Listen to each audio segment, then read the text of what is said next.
Tunnels, again, plenty of big road projects were started before 1989 in Central Europe to include tunnels. As we talked about it before, not that many were actually built, with some tunnels remaining unfinished.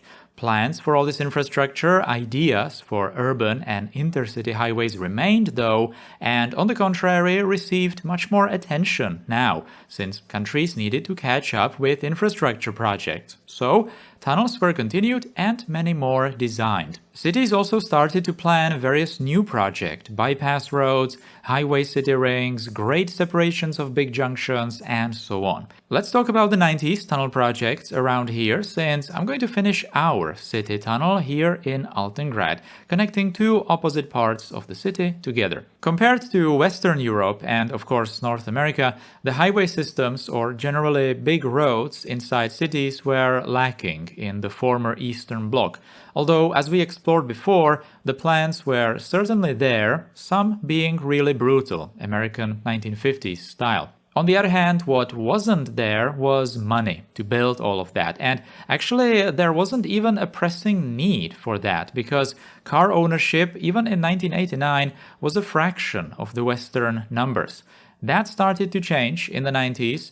Many more cars arrived, many more trucks, domestic and international, to supply the newcomers, some emerging smaller industries outside of railway connections, together with decline of railway cargo transport overall. Many extensive highway projects were already existing from long before.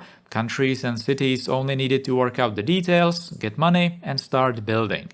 Some plans changed a bit to include the emerging trends in areas like noise or air pollution, or even wildlife safety, as we will see. Let's start in Poland, because that's going to be very easy. No new tunnels built there in the 90s. So, moving on. But seriously, looking at overall slow Polish infrastructure building of the 80s and 90s, it's no surprise. However, that will all change in the coming decades, as we will see. Hungary was similar, with no new tunnels and also not many new highway sections opened in the 90s. Already former East Germany was different. Germans, as we talked about it, already had plenty of old highways, but not all exactly fitting the new requirements, so a lot had to be refurbished or just reworked completely. A lot of tunnels in former East Germany started to appear and be planned on highways of the so-called German Unity projects, highways intended to cross the newly dismantled Iron Curtain. That was exactly the new highway number 71 and the Behringer tunnel south of Erfurt from 1998, which was actually the very first highway tunnel outside of a city in East Germany, it seems. It's a properly modern tunnel like we see today. It's just a simple structure on the outside, purely utilitarian. Interestingly, the nearby railway tunnel was built at the same time, it looks the same, but it then took 20 years before rails were added into it. Just 1 year later, another highway tunnel opened near Görlitz, near the Polish border. This one was over 3.2 kilometers long, something like 2 miles, which was the longest in East Germany, but it would be overtaken by a huge margin in 2003 by yet another East German highway tunnel, this time the longest in all Germany, still today, the Rheinsteig tunnel, measuring almost 8 kilometers or 5 miles. It was built also on Highway 71, just south of the first tunnel we have seen today. One interesting tunnel opened near Eisenach city in 1998, the Herschel tunnel. Interesting because of motivations to build it and its location, because just a little west of here was the Iron Curtain, border between East and West Germany. This highway, Highway 4, actually used to be here back in the day already, with a border crossing between the two countries. Today, the crossing is just a simple truck parking lot. The buildings have been dismantled. Back east, there is the city of Eisenach and its car factory, right in the city center. This used to be the factory making the famous Wartburg cars, name taken after the Wartburg castle, just above the city, right there. The factory signed a cooperation deal with West German Opel company in 1990. Wartburg cars were hopelessly obsolete in the 90s, so the company went under as most other East German companies. The factory in the city center was mostly demolished, apart from a couple of buildings, one of which is a museum today. The car industry, though, just moved outside of the city into this new industrial zone to the new Opel factory, which is there to this day. But this factory now needed access to a big road. You cannot exactly move all the trucks through the city center, so a highway connection would be ideal. It was decided to upgrade this road, number 1021, but there was a bottleneck near the town of Herschel, so the only way to go through was to build a road tunnel right there. Germans also started working on a good number of city tunnels and underpasses. One such grade separation was built in Magdeburg to divert through traffic on this major avenue with trams. Magdeburg is a relatively small city with some 250,000 people. Magdeburg was cut in half by a proper north-south urban highway, but also with a major east-west avenue. Bypass highways were eventually built or upgraded around the city, but the city roads remained. Once a major avenue is established, it's almost impossible to get rid of it, despite alternative roads existing. You know, induced demand and all of that. So cities decided on some grade separations to at least alleviate the surface problems, ease pedestrian crossings, or allow bicycle infrastructure, which we can clearly see in this case. It's a logical idea in the short term, but it has some long-term consequences. In some future video, I have a good example of that from Prague. Anyways, this intersection was upgraded in 1998 and others followed in the 2000s.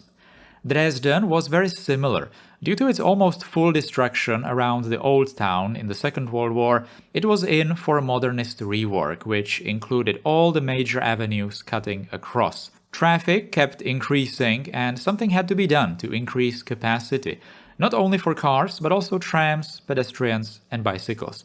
Already in the mid-1980s, the inner city bypass was planned as it became obvious that traffic must be diverted from the city core, although this bypass is not exactly bypassing the center as much as some other projects, because it's not really that far from the center. Anyways, a high-capacity junction was needed at the main train station. In the 1980s, plans were made, but money was tight, so nothing was built. And in the early 90s, it was decided for a tunnel solution.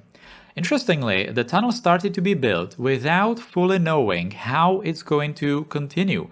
So only a short section was built, and this main road was refurbished, straightened, but only to be reworked again just a couple of years later. This picture from 1997 shows this main avenue, but we can see that perhaps it was not planned to be as big, because indeed it was planned to divert traffic to the bypass road, the sort of inner city ring road. But after the tunnel project was complete in 2000, the road returned to be a major direction through the center of the city. Despite the bypass road receiving more lanes, the bypassed road was kept the same, somewhat once again showing that if major roads are ever built, they practically cannot be removed later. Although here in front of the main train station, this project did lead to creating a major pedestrian zone, which certainly benefits the area. In the late 90s, another urban road tunnel was started in Dresden to go under a residential neighborhood right here. This road was perhaps planned to demolish the residential blocks. The road certainly aimed that way, but it was probably too late to do that, and in the 90s, things were already approached differently. In Slovakia, there were no new urban tunnels, although intercity highway projects started, or rather continued, from the communist times. The Branisko tunnel project began in 1996 to cut through almost 5 kilometers, over 3 miles, becoming the longest road tunnel in Slovakia to this day. It's a double-tube tunnel, like all the other highway tunnels, but there is this tiny bit of a problem, which is the second tube is actually still not finished today, together with the second half of the highway on the western end. So traffic just uses one tube with one lane in each direction. The tunnel project is also connected to some shady stuff. Its initial construction is somewhat typical wild 90s project, with companies and the state financially struggling, and people in charge diverting a little extra money into their own pockets. Just on a side note, in Czech and Slovak languages, the verb to tunnel also means to steal, specifically to illegally or borderline illegally divert money from either a public project or a company. So in the languages, you can tunnel a tunnel, which unfortunately became a very fitting joke when talking about these projects. Moving on to Czechia, which is basically an urban tunnel superpower of the entire Central Europe. I already introduced a few tunnels that were built in the previous era, with one project in particular that was started then and continued in the 90s, the Prague's Strahov Tunnel. The city did not have much money in the early 90s, so financing of the project went slowly and the tunnel was finally opened in 1997.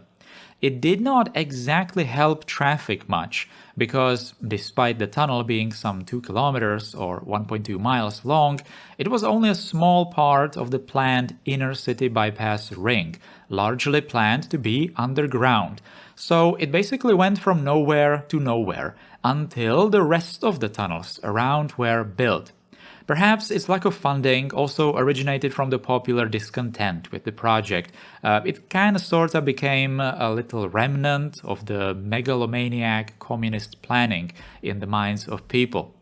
The southern continuation with Tunnel Mrazovka started just 2 years later in 1999, somewhat completing the southern part of the bypass, which then continues on the surface.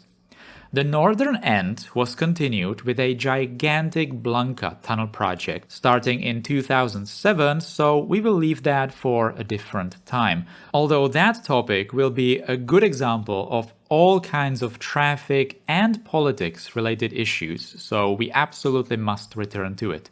Moving on, a city that I probably didn't talk about yet in the series, but I certainly will in the future, is Liberec. It's a small city with some 100,000 people, but it received its own urban highway. Actually, in my opinion, it's kind of going to sound weird, but in my opinion, this is one urban highway that is not done badly at all. It mostly follows a railway corridor already established, which already cut the city in half, but it is built on a lot of bridges, it cuts through mostly industrial places, it doesn't have any major residential areas nearby, or at least not many.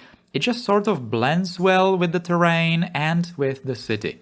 Of course, in the last 50 years, the city somewhat grew around the road, but still, you kinda sorta can ignore it, like it's not even there, while it does provide a straight connection through the city. Sure, Liberec is a tiny city at the end of the day, so it's not really that difficult for it. However, there was one place in particular where the highway touched a difficult, more high-density part of the city. So, in the usual fashion of the late 80s, the corridor was completely destroyed for it.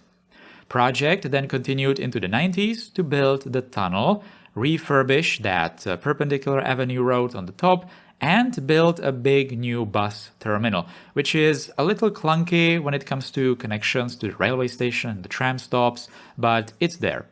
Paradoxically, the railway cuts the city significantly more than the highway, as there are many highway bridges, but if you go below them, you are then stopped by the rail yards and rail embankments, unless you want to take the occasional smelly underpass. Anyways, we are going to return to Liberec to talk about some 90s architecture. There are some interesting examples, and we also must talk about the densifying of city centers, but in some later episodes. Now let's move to Brno. Brno is roughly as large as Dresden. It's smaller, but not by much. That is where the similarities end, because Brno is quite hilly, so it's not easy to plan infrastructure around it or through it. And also, Brno was practically untouched during the Second World War, so it did not receive a modernist makeover with major avenues. Still, the city massively grew post-war, with panel blocks districts appearing literally all around the old parts. The city is also almost in the middle between Prague and Bratislava. Therefore, it's next to the first Czechoslovak highway connecting these two cities.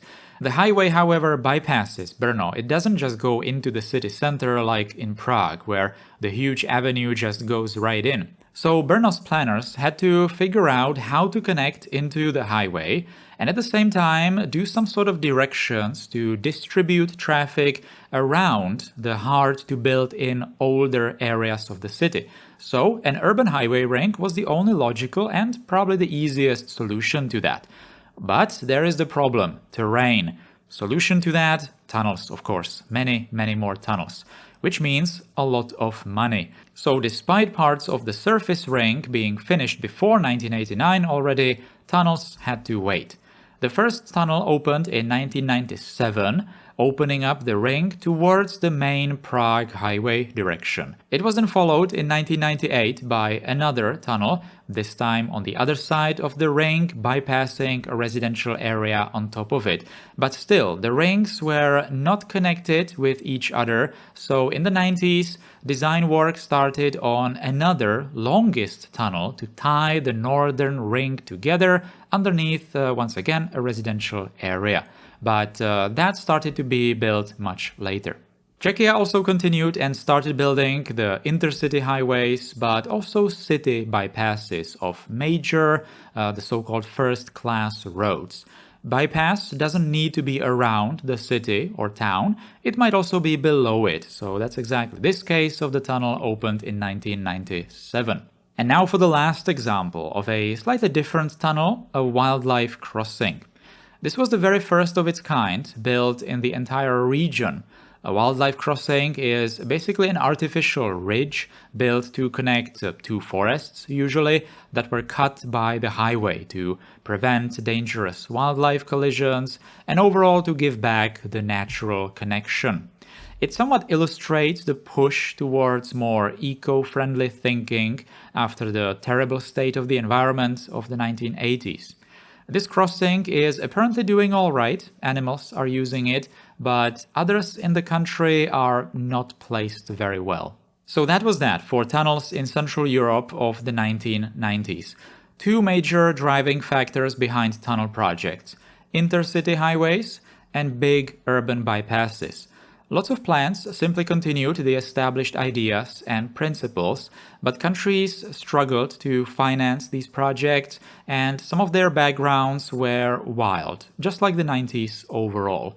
But as we saw in the end, there were quite a lot of tunnels opened in the 90s, probably even more compared to all the road tunnels opened before. So the trend was clear, and it would continue into the future. Mostly for simply just adding more lanes, but much later some questioning of need of all the lanes on the surface would surface as well. But not yet.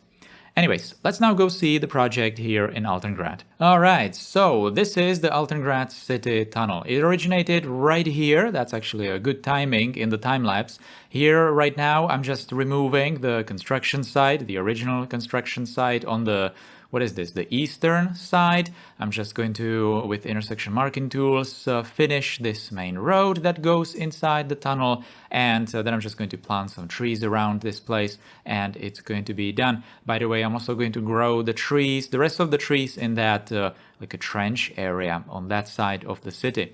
Now, we are going to return in the time-lapse here to this most important area, and that is the place just behind the exhibition center, which is where the second, kind of like a eastern or more like southeastern tunnel exit is. And it's just going to continue into, like a road off the city, and eventually that's going to reach some sort of a highway ring. I already somewhat introduced the highway rings that cities started to build them, bigger cities that is. So Altengrad is going to have exactly the same, and these sort of radial roads are just going to be like a preparation of connections into those kinds of systems that we are going to do later. I'm gonna start building some of those initial highways of the ring system in the 90s already, because we have seen that that's kind of realistic, and it's also going to be a great opportunity to, like I said, do some sort of an episode where I'm going to focus on the highways more specifically. So we're going to take a look at the kilometers of highways opened in the 90s in the specific countries, going to talk about just the trends, what was built, you know, what was planned, what was started, what were the issues, and all those kinds of things. Anyways, let's now return to the city to more introduce this project. So what exactly is it going to do? Who is it going to benefit? That's the most important question. Well, it's, as you can see, it's also going to tie together, for example, this entrance road into that new residential district from the 70s. So there was already a road aiming in general direction of this tunnel entrance. So now we are finally going to complete it. It's going to receive its own underpass here below these train tracks. So it's going to be completely separated with high capacity, smooth flow. And it's also going to have this little intersection here towards, it's kind of like a replacement of the road that used to be here. So this road is going to receive some, you know, nice amounts of traffic. I say nice because it's looking nice in the city, but obviously in real life the motivations for infrastructure are a little different than in city skylines. In city skylines, of course, we just want to just see the cars move, you know, because it's nice. Well, anyways, I'm just going to quickly do this one with intersection marking tools. I'm heavily using intersection marking tools, by the way, with this project to do these kinds of retaining walls and all sorts of details that are just copying the shape of the road, because, you know, why not use intersection marking tools if the geometry is already the same? It's just so much easier. It's once you get used to it, it's just much faster as well to do it, and you are saving on the node limits. By the way, I'm not really sure if we reached that part of the time-lapse yet, but you're going to see like a little panel on the right side, which is indicating that I did install the mod Watch It, I think. I only installed it for like one session and then I got rid of it because I don't need it, but I only got it because I'm going to see the limits, you know, the object limits of the game, because I was a little bit worried that we might be running into some of the limits already, because I am not exactly building like low amounts of networks especially. So I just wanted to see, and good news, it's absolutely fine. We are something like 60% into the limits. So that's great, because if I remember right, towards the 1930s of this entire series, I was somewhere close to like 45%. So, you know, this entire expansion over the couple of decades we did, it just cost us just, you know, a fraction of the limits. So it's absolutely fine. And I can just keep building Altengrad for years to come. So that is very, very good news. So yeah, I'm just going to detail with networks a lot more, as you can see. But like I said, they are part of intersection marking tools, so I'm actually not really cutting into the limits that much. These kinds of tunnel portals were a little bit of a headache, because the vanilla game, or even the custom networks that you download from the workshop that do have some sort of tunnel entrances, they always have them huge and especially tall. So if you want to do these kinds of nicer, more realistic looking tunnel entrances, you either have to be lucky and download a network from the workshop that already has them nice, which is, for example, the highway over wall pack. I'm gonna use that for the highway ring, because I kind of don't want to bother with these custom networks of mine where I just need to do all the railings and everything by hand all the time. So I'm just going to make my life easier, and I'm only going to use these super custom networks on these super custom projects. But the highway ring with more or less standard interchanges, I'm just going to use highway over wall, and I'm going to need that because of the tunnel entrances. There will be a couple of tunnel entrances or tunnels around the city, kind of similarly to Brno, as we have seen, because Altengrad's terrain around the city is also quite hilly, so we will have to cut through these hills a little bit. Now, if you've been watching the live streams, by the way, you have seen that I was doing a lot of planning, and that's really no understatement. I was doing a lot of planning with this area. So that was related to the railways, tram networks, obviously roads, and even some like office parks and residential expansions. I was planning something to do with that panel factory. Lots of planning went into this area. So right now it's not really visible, but it is prepared for some really cool projects in the future, all right? But no spoilers, of course. But it's going to be nice. It's going to be related to infrastructure. By the way, I'm really looking forward to the modern times in Altengrad, like 2000s, 2020s even, because I have some crazy projects for infrastructure plans. Let's leave it at that. Well, anyways, this project here, in the time-lapse, it looks like it was put together quite easily, but you can imagine that doing all these markings and, all these details by hand took some time. Obviously, I had to plan everything at first. It's not exactly a super complicated junction, but as you can see, some thought went into it. So there are all these great separations and some sort of intersections with like careful lane planning, where some lanes go and where they don't. So eventually it's kind of a minimalistic thing. As you can see with this before and after picture, it's just a couple of roads. You can barely even see the tunnel entrance. It doesn't even have some sort of crazy loops or anything like that, but well, it's there. And as you can tell by the traffic, gameplay wise, it was very much needed. So there is a nice flow all around it. We have some trucks just transporting cargo to the other end of the city. This city entrance, by the way, from this direction of the map, it was very busy. Oh yeah, you can tell that from all the cars just waiting to enter the city on that main intersection. I, of course, had to refurbish this railway bridge. I did not want to destroy it because, like I said, I have some plans with railways going into the future as well. But we obviously had to widen this bridge a lot. A truss bridge is kind of looking old for the 90s, but there were some new truss bridges built in this time period and even in the 2000s and later, so it's perfectly fine. I did not really have anything better, to be completely honest, apart from, of course, doing it completely manually, just like the roads below, but I did not really want to bother. Maybe I'm going to rebuild it once we get to it. Also, off camera, I was just going around the city, mostly like repairing some old parking lots, like the one next to the exhibition center. I was growing all the trees, especially in this area, this place right now. I really like how it looks with the greenery and the roads and everything. I almost wish that I did not, I'm not going to refurbish it in the modern times, but keep it like this so that the contrast is still visible there. But we will see, we will see.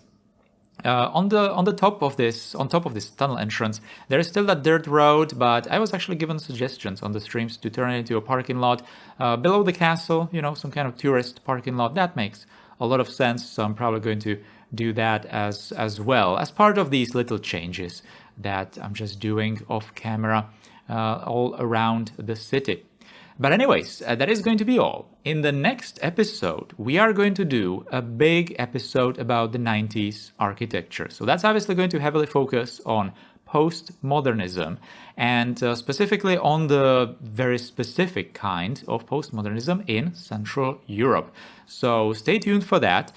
I'm going to be actually really looking forward to making that one. I have so many buildings that I would like to show you and, well, hopefully it's going to be a good one. Anyways, that's all for this one. Thank you for watching it. If you liked it, then please, you know the drill. Do all the clicking, writing, subscribing below the video. Huge thanks to the channel members who directly support this channel and me in what I'm doing here.